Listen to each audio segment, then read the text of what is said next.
Salam semua. Dalam memahami bagaimana Iran mampu bertahan di bawah tekanan Sekatan Barat hari ini, kita perlu menoleh ke satu bab penting dalam sejarah, peranan Mahathir Mohamad pada era 1980-an hingga awal 2000-an. Mahathir bukan penyelamat, tetapi sebahagian daripada kelompok pemimpin yang berani menguji dominasi sistem ekonomi global yang dikuasai Barat. Selepas Perang Iran-Iraq, Iran berdepan pengasingan ekonomi yang serius, aset dibekukan, akses kewangan disekat dan perdagangan menjadi semakin sempit. Dalam situasi itu, Mahathir mengambil pendekatan luar kebiasaan. Malaysia terus mengekalkan hubungan dagang dengan Iran sambil mencari laluan alternatif agar urus niaga dapat diteruskan dengan satu prinsip, Malaysia untung, Iran terus bernafas.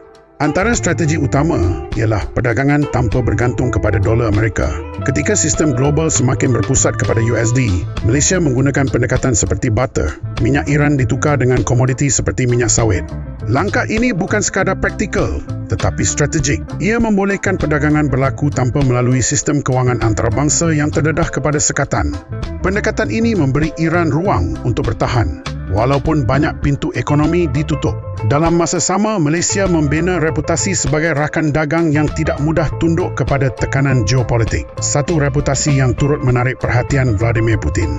Namun, pendekatan ini ada batasnya. Malaysia bukan kuasa besar dan tidak mampu melindungi Iran sepenuhnya daripada kesan sekatan global. Walaupun begitu, legasi strategi ini masih relevan.